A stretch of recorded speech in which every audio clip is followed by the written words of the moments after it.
Coming up on Carolina News, how police are building their relationship with the community one packed meal at a time.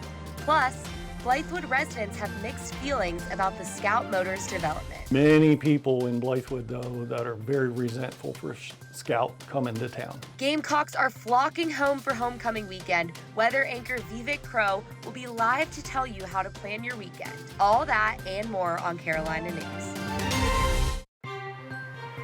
From the University of South Carolina, your news, your sports, your weather. Carolina News begins now. Hello and welcome to Carolina News. I'm Raquel Negron. Good afternoon. Thanks for joining us. I'm Ellie Coleman. Police in Camden extended an extra helping hand today. Our Matt Franks saw how one man's legacy is feeding thousands. Yeah, that's right, guys. Greg's Groceries was founded in 2017 in memory of fallen Forest Acres police officer Greg Aaliyah. They provided nearly 26,000 boxes of food to families all across South Carolina, and today they add 400 more. Today, law enforcement agencies across South Carolina joined together with both Serve and Connect and MUSC to fill 400 boxes of food for those in need. The event is just one of many organized by Greg's Groceries, and more specifically, founder Cassie Alia Ray. Officers every single day come across people in need. They're often our front line to people in crisis. And through Greg's Groceries, they're equipped with an additional tool to be able to help. The idea is that officers working in the field will have these food boxes with them. So when they see someone in need, they are able to help. It's just bridging that gap between the community and law enforcement and getting us all together and helping each other out and knowing that we're there to help, if we need to be. That was Master Trooper William Bennett.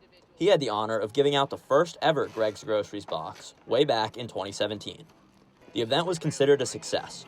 The group was thrilled about the opportunity to give back to the community. It's unlike anything they've ever felt before. The sense of fellowship and joy and camaraderie alongside making a big impact in our community is just a very special experience. The holiday season is a busy time for Greg's Groceries. They'll have a couple small events around Thanksgiving. Their next statewide one comes December 2nd. In Camden, Matt Frank, Carolina News. Thanks, Matt. Greg's grocery boxes each hold 28 non-perishable items. If you'd like to get involved, you can apply on the Greg's Groceries Serve and Connect website. The Department of Agriculture plans to withhold SNAP benefits in November as the government shutdown enters day 24. The SNAP program provides groceries to low-income families. Around 260,000 families in South Carolina rely on food assistance programs. Now, a few restaurants in the Midlands are stepping up to offer food to those in need and ask those interested to call for specifics. There's also a food access map online that lists locations of more than 900 food pantries and banks across the state. Food Share Columbia is one of those resources and is collaborating with other organizations to alleviate hunger. Hopefully, we can work alongside with community and other organizations and our elected officials to try to find a solution to still provide coverage to the customers we serve. You can scan this QR code to find a food assistance service near you. It's homecoming weekend on campus, and the university is kicking off the celebration today with a pep rally. And if you're looking for good homecoming festivity weather, our Vivek Crow is live at Campus Village to show the turnout. Vivek?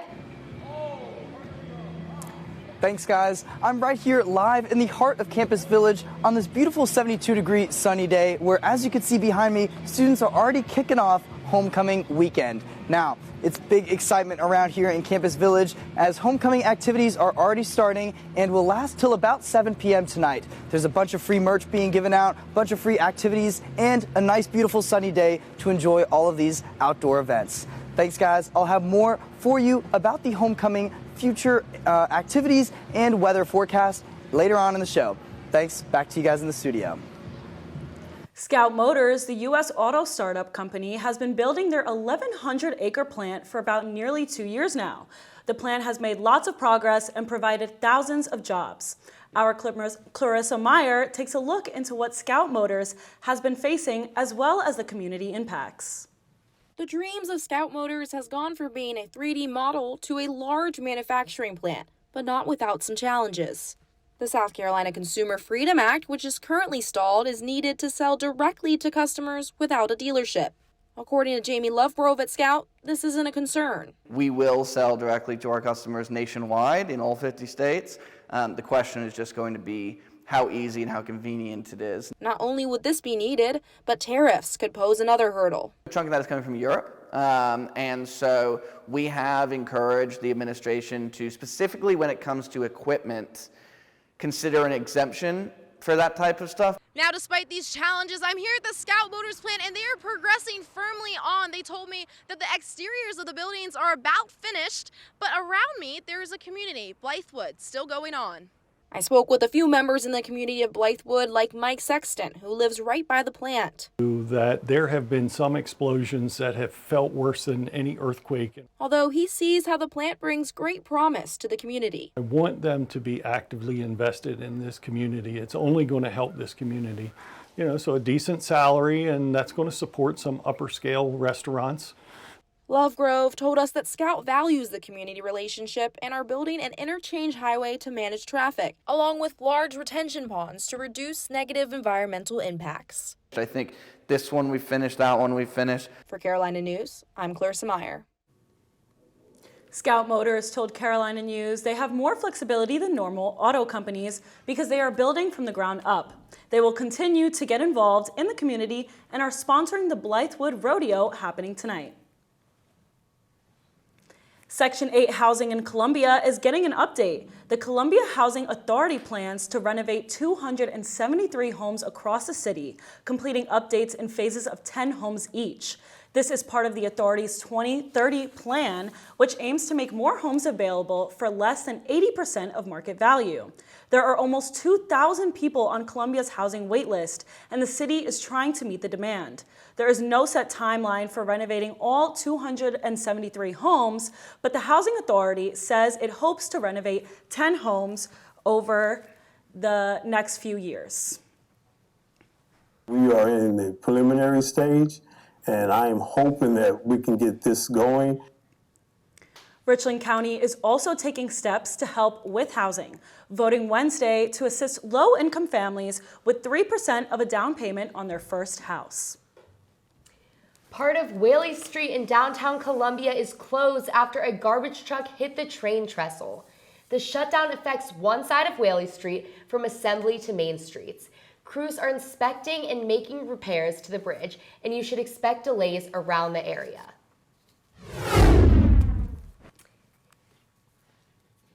A Lexington County man is wanted again after he was arrested nearly 3 months ago. The Lexington County Sheriff's Department said that 27-year-old Cordell Wyman Clark is wanted for first-degree assault, pointing and presenting a firearm, and possession of a firearm by a convicted felon.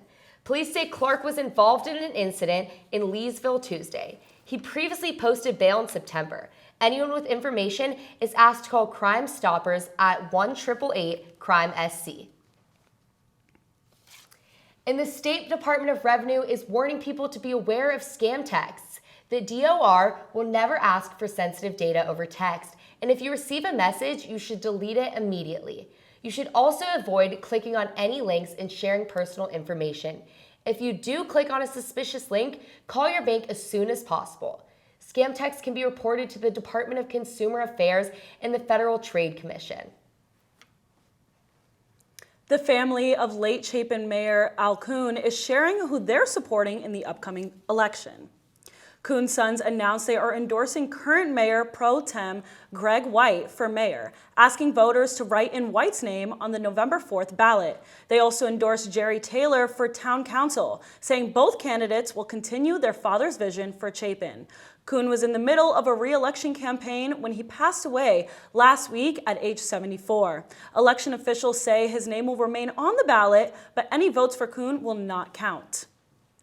And a reminder that Richland County absentee ballot applications are due today at 5 p.m. You can turn in your application at the Richland County Voter Registration Office.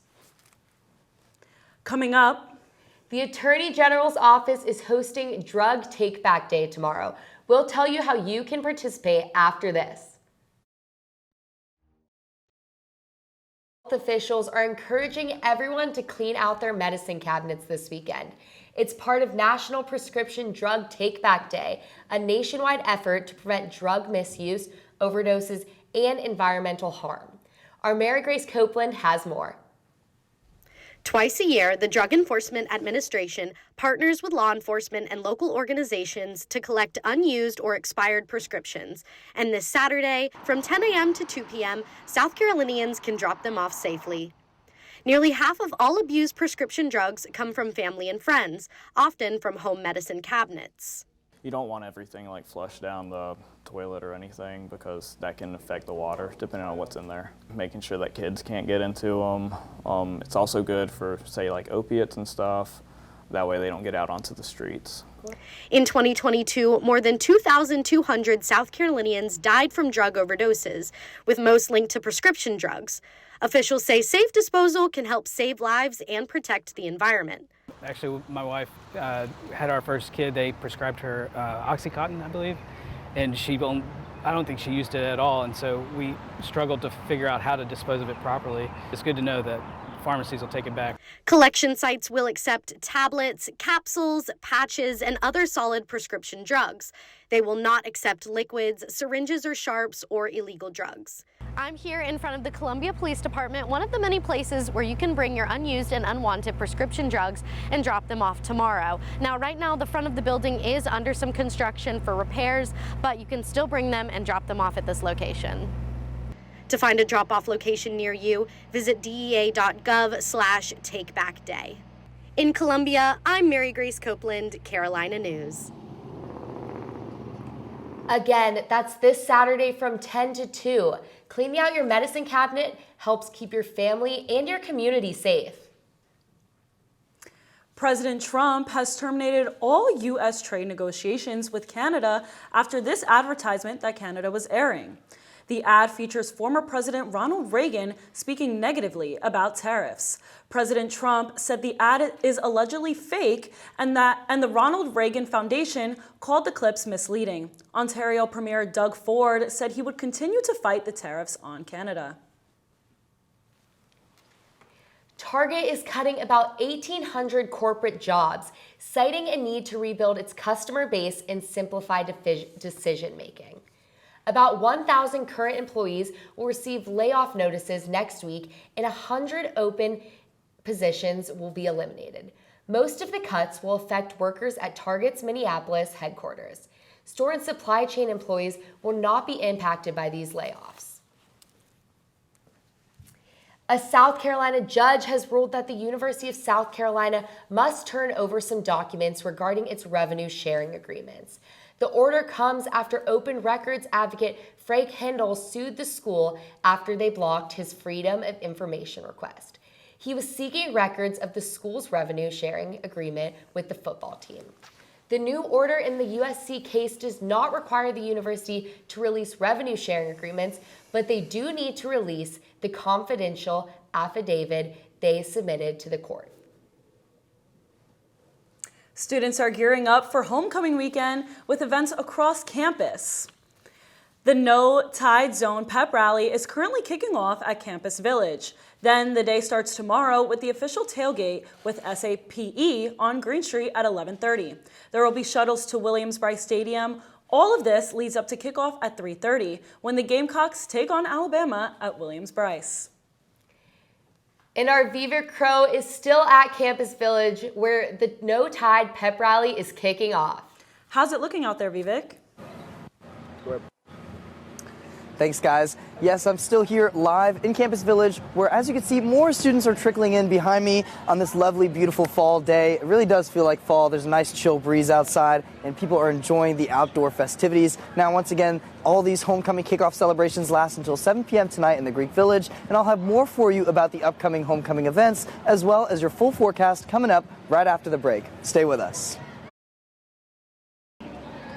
Welcome back to Carolina News. Now, let's kick off your full forecast. So right now in Columbia, it's a beautiful 73-degree fall day, nice and sunny, bright sunny skies. not very many clouds. We're looking at mid to low highs in the 75 area and then lows in the mid to low 40s. 0% chance of precipitation, so it's going to be a very clear, beautiful day and not too much wind. It's just a nice gentle fall breeze. Now, looking right now across the state, we're going to see those temps decrease up in the low country. And as we can see, it gets really warm, around 75 degrees and very bright and sunny in Hilton Head and the rest of the coast. As we move up to the Midlands, it gets nice, a little bit of nice cooler weather out, along with a pickup in the breeze there, and still nice and sunny across the whole state. As we move on to the upstate, we can see Greenville, Spartanburg, Rock Hill area, all those low 70s and high 60s. Beautiful fall weather right up there. But if we take a look at our evening forecast in Columbia, the hourly evening forecast, we can see it's going to be a beautiful fall night. Sunset around 6:40, and as you can see, right after the sunset goes down, those temperatures really drop. And as 9 p.m. comes around, we're getting into those mid to high 50s. Beautiful fall nights coming up. Now, we're going to take a look at the 5-day forecast. Saturday, obviously, you have the big homecoming game. Kickoffs for that is at 3:30. We're going to see nice 70-degree temperatures around there. Sunday, as we move on during the week, it's going to get a little more cloudy. And as we start to enter next week, it's going to get a little more dreary and rainy. Not too much rain, though. Monday is the biggest chance with around 90%. And those highs of the mid to high 50s with lows around the 50s and high 40s. Now, you're going to want to pay attention to that homecoming game. Kickoff starts around 3:30, and the weather is going to be really beautiful with those 70-degree temperatures and fall breeze weather. Now, we're going to look ahead to the homecoming weekend forecast. Today, obviously, I'm at the No Tide Zone pep rally, and it's going to last from now to 7 p.m. here at Campus Village. Snacks, refreshment, plenty of entertainment going on. Don't forget to rep your garnet and black. And that's pretty much all I have for you in this forecast. Coming up, I'll give you the rest of the rundown on what's going to happen for homecoming weekend. Thanks so much. Back to you guys in the studio. Thanks, Vivek. Sports is next on Carolina News. Our very own Osley Lewis will give a deep dive into the Alabama versus South Carolina football game tomorrow. And he'll go over Asia Wilson's induction into the USC's Hall of Fame. Carolina News, time for sports. Gamecock football will take on the 4th-ranked Alabama Crimson Tide tomorrow. The game will start at 3:30 as the 3-4 Gamecocks will look to pull off an upset over the 6-1 Tide. The last time the Gamecocks beat the Tide was in 2010. Take a look.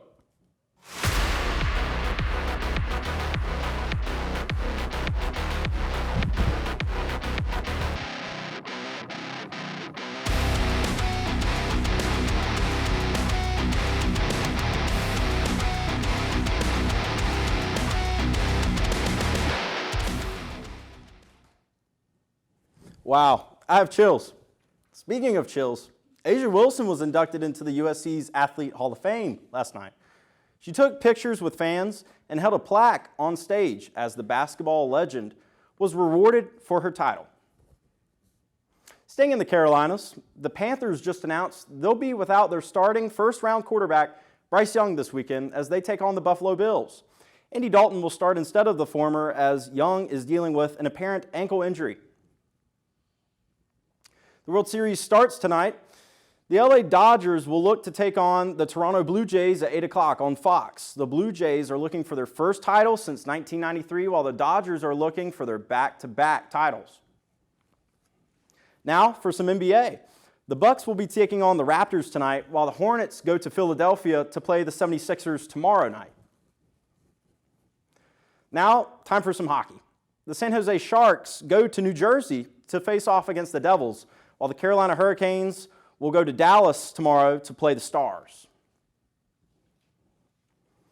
And finally tonight, we have some Premier League soccer. The defending champions, Liverpool, may be staring at 4 straight defeats as they play Brentford in London tomorrow, while second-place Manchester City faces off against Aston Villa Sunday at Villa Park. That's all from me. Back to Ellie and Raquel at the desk. Thanks, Osley. Coming up next, Aka, excuse me? USC's very own Riff Off? That's right. A cappella group sang off on Russell House patio last night. Our Dakota Morris will tell us all the drama. Stay tuned. Did you know USC has their own Pitch Perfect rivalry? Well, sort of. Take a listen as our Dakota Morris dove into the treble. 1, 2, 3, 4. One campus, 3 teams. Ryan Cataldo, Kenzie DePinto, Via Cardoso, the Carolina Gents, Cockapella, and the Cocktails. That's the first time that I've seen all the groups together. A rivalry. It's definitely not a rivalry. Everybody just assumes it's like Pitch Perfect. Truly, there is none of the sort. Nothing like the movies. We are having a mixer after we all hang out. Like here, October means Oktoberfest, where all 3 USC acapella teams come together to and